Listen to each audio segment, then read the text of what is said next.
அன்பானவர்களே, அன்பு வணக்கங்கள்.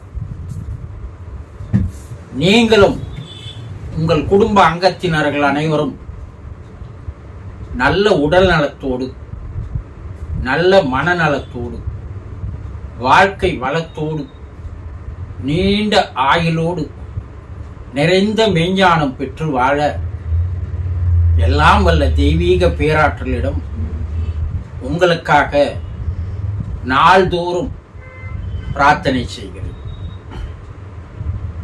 இந்த சேனலை புதிதாக பார்ப்பவர்களாக இருந்தால் இந்த சேனலை சப்ஸ்கிரைப் செய்து ஆதரவையும் ஊக்கத்தையும் உற்சாகத்தையும் தாருங்கள். இன்று நாம் என்ன பார்க்க போகிறோம் என்றால், ஒருவர் இறந்து போனால் அவருடைய ஆயுள் முடிந்து இறந்தாரா, ஆயுள் முடிவதற்கு முன்னாலேயே இறந்து போனாரா, எப்படி நாங்கள் தெரிந்து கொள்வது என்று சில அன்பர்கள் கேள்வி கேட்டிருக்கிறார்கள். ஒருவர் ஆயுள் முடிந்து இறந்தாரா, ஆயுள் முடிவதற்கு முன்னாடியே இறந்து போய்விட்டாரா? இதுதான் அவருடைய கேள்வி. நாம் பிறந்த போது ஜோசியரிடம் போய் ஜாதகம் என்று ஒன்றை எழுதுவோம். அதில் அவர் இத்தனை ஆண்டுகள் இவர் வாழ்வார் என்று ஒரு ஆயுளை நிர்ணயித்து வருடங்களை குறித்திருப்பார். ஆனால் நாம் அந்த ஜாதகத்தை பார்ப்பதே இல்லை. நாம் இத்தனை ஆண்டுகள் தான் வாழப்போகிறோம் என்பதை அந்த ஜாதகத்தை பார்த்து இந்த ஆண்டுக்குள் நாம் இந்த வேலைகள் எல்லாம் செய்து முடித்து விடலாம் என்று யாருமே செயல்படுவதில்லை. இது விதி என்று அவர்கள் கூறுவார்கள். சரி, ஆயுள் ரேகை, கை ஜோதிடரிடம் போய் ஆயுள் ரேகையை பார்த்து உனக்கு இத்தனை வருடங்கள் ஆயுள் இருக்கிறது, இத்தனை வருடங்கள் நீ வாழலாம் என்று அவர் கூறுவார். ஆனால் குழந்தையின் இருக்கின்ற கைரேகை வேறு. பல ஆண்டுகளுக்கு ஒரு முறை கைரேகை வளர்ந்து கொண்டே இருக்கிறது. அப்படி பார்க்கும்போது அவர் கூறுவது கூட சரியாக இருக்குமா என்பது சந்தேகம்தான்.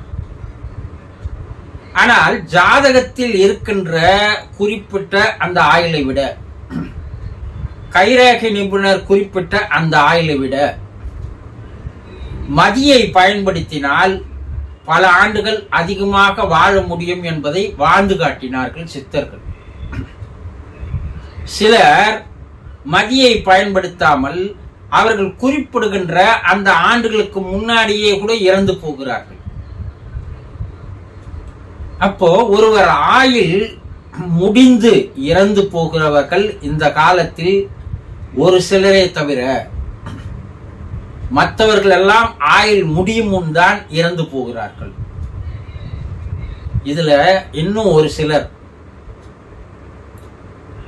அதாவது விபத்தில் இறப்பவர்கள், தற்கொலை செய்து கொள்பவர்கள், கொலை செய்யப்படுபவர்கள், இவர்கள் எல்லாம் தன்னுடைய ஆயுள் முடிவதற்குள்ளேயே ஆயுளை முடித்துக் கொள்கிறார்கள். இதே நிலைமைதான் இப்போது சாதாரண மனிதர்கள் கூட என்ன செய்யறாங்கன்னா, இறைவன் அவர்களுக்கு 80 வயது என்று நிர்ணயித்திருந்தால், இறைவன் ஒவ்வொருவரையும் படைக்கும் போது, பிறக்க வைக்கும் போது அவனுக்கு எத்தனை ஆண்டுகள் ஆயுள் என்று நிர்ணயித்து அனுப்புகிறார். ஆனா இந்த காலகட்டத்தில் மக்கள் என்ன செய்யறாங்கன்னா, அவர் நிர்ணயித்த ஆண்டுகள் வரை வாழ்வதில்லை, ஆயுள் முடியும் வரை அவர்கள் வாழ்வதில்லை. காரணம், பல்வேறு நோய்களை தானாக வர வைத்துக் கொள்கிறார்கள். இறைவன் யாருக்கும் நோய்களை தருவதில்லை.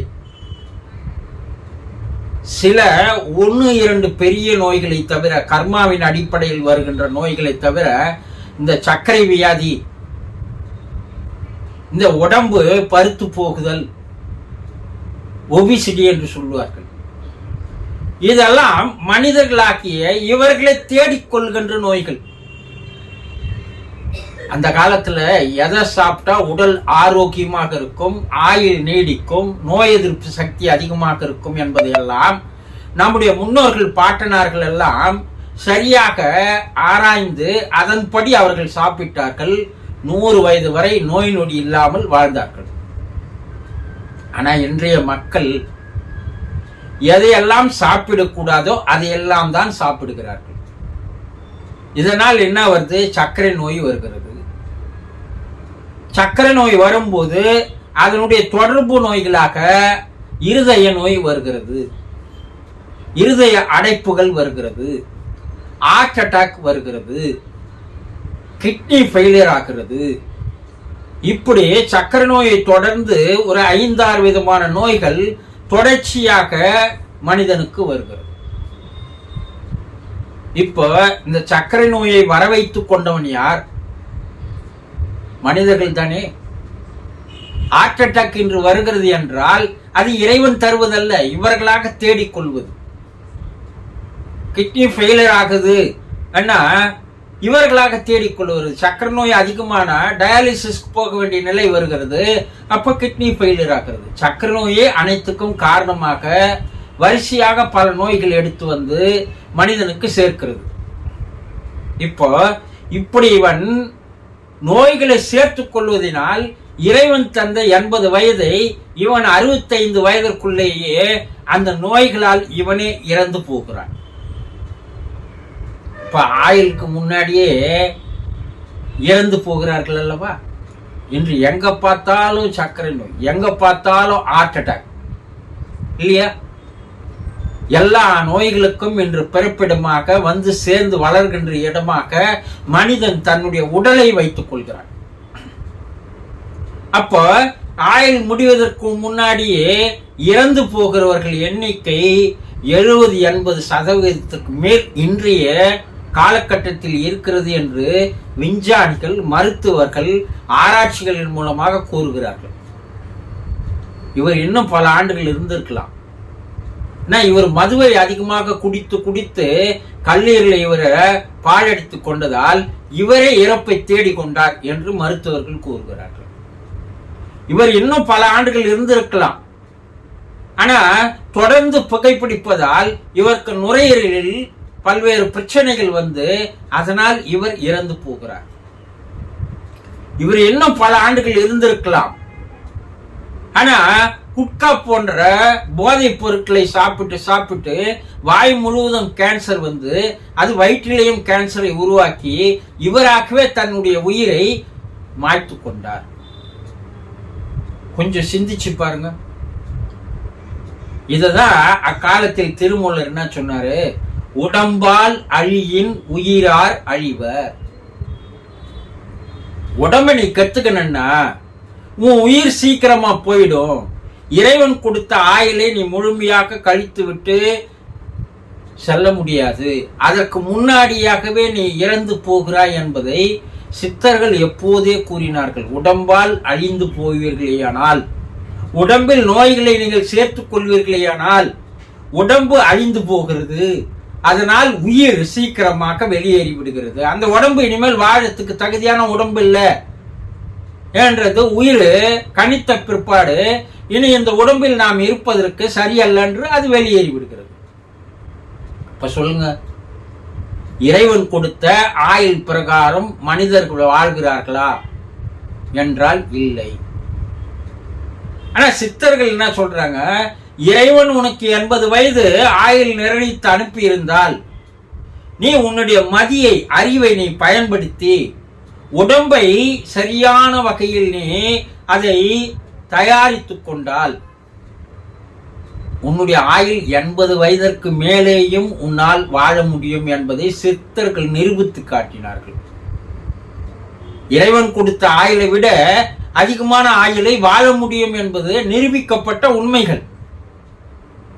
இப்ப ஒவ்வொரு மனிதர்களும் ஆயுள் முடிந்த பிற்பாடு இறக்கிறார்களா என்றால், அப்படி ஆயுள் முடிந்த பிற்பாடு இறப்பவர்களுடைய தொகை நாளுக்கு நாள் குறைந்து வருகிறது. என்னுடைய தாத்தா 100 வயது வந்தார், அவருடைய அப்பா 100 வயது வாழ்ந்தார். 90 100 வயது வரை வாழ்ந்தார்கள். எந்த நோய் நொடி இல்லாமல் இருந்தார்கள். இரவில் படுக்கும் போது தூக்கத்தில் இயற்கையாக அவர்களுடைய உயிர் போயது. இதுதான் ஆயுள் முடிந்து இறந்து போவது. ஆனா நோய்களால் இறந்து போகிறவர்கள் ஆயுள் முடிவதற்கு முன்னாடி, இறைவன் கொடுக்கிற ஆயுள் முடிவதற்கு முன்னாடியே அவர்களால் இறப்பை தேடிக்கொள்கிறார்கள்.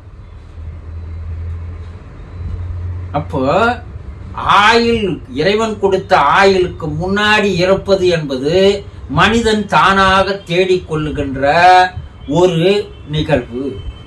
இறைவன் கொடுத்த ஆயுளுக்கு மேலேயும் வாழ்வது என்பது மனிதன் தன்னை தயார்படுத்திக் கொண்டு வாழ்கின்ற வாழ்க்கை முறை பக்குவத்தை தெரிந்து கொண்டால் அதை விட அதிகமாக ஆயுளோடு வாழலாம் என்பதையும் நிரூபித்திருக்கிறார்கள். இன்று சீனா, ஜப்பான் போன்ற நாட்டிலெல்லாம் சராசரி மனிதன் 100 வயதுக்கு மேல் வாழ்பவர்கள் 45% மேல் அந்த நாட்டில் இருக்கிறார்கள். அப்ப அவர்களுடைய உணவு முறை, அவர்களுடைய உடற்பயிற்சி முறை, உடலை அவர்கள் பாதுகாத்துக் கொள்கிற முறை, அதை வைத்து அவர்கள் நீண்ட ஆயுளோடு வாழ்கிறார்கள். அபோவ் 100 ஏஜ் கிளப் என்று ஒரு கிளப்பையே வைத்து அவர்கள் நடத்துகிறார்கள். 100 வயசுக்கு மேல இருக்கிறவங்க ஒரு குழுவா சேர்ந்து அவர்கள் வாழ்க்கையை இன்னும் அதிக ஆண்டு எப்படி எடுத்து போவது என்பதையெல்லாம் ஆராய்ச்சி செய்து அதன்படி அவர்கள் வாழ்கிறார்கள். நம்ம என்ன பண்றோம்? 10 வயது 15 வயதிலேயே நோய்களுக்கு ஆளாகி விடுகிறோம். அதனால் நம்மால் இந்த உடல் வலுவாக இல்லை. இதைதான் சித்தர்கள் இந்த ஊன் உடம்பு என்பது ஒரு ஆலயம், உன்னுடைய உள்ளத்திலேயே தான் இருக்கிறது, அது பெரும் கோயில் என்று சொன்னார்கள். ஊன் உடம்பே ஆலயம், உள்ளமே பெருங்கோயில், வள்ளல் பிரானுக்கு வாய் கோபுர வாசல், தெல்லம் தெளிந்தாருக்கு ஜீவனே சிவலிங்கம் என்று பாடினார்கள். ஒரு மனிதன் நீண்ட ஆயுளோடு வாழ்வது எப்படி என்பதை பற்றிய பல்வேறு ஆயிரக்கணக்கான பாடல்கள், வழிமுறைகள் இருக்கிறது. நாம் அதையெல்லாம் பயன்படுத்துவதில்லை. ஆக உங்களுடைய கையில் தான் நீங்கள் நீண்ட ஆயுளோடு வாழ்வதும் இருக்கிறது. உங்களுடைய ஆயுள் முடிவதற்கு முன்னாலேயே இறந்து போவதும் உங்களுடைய கையில் தான் இருக்கிறது. மனிதன் நினைத்தால் நீண்ட ஆயுளோடு வாழலாம். அதே மனிதன் ஆயுள் முடிவதற்குள்ளும் இறந்து போகலாம். அப்படி இறந்து போகிறவர்கள் எண்ணிக்கை தான் அதிகமாக இருக்கிறது என்பதை தெளிவாக தெரிந்து கொள்ளுங்கள். புரிந்து கொண்டீர்களா? சந்தோஷம்.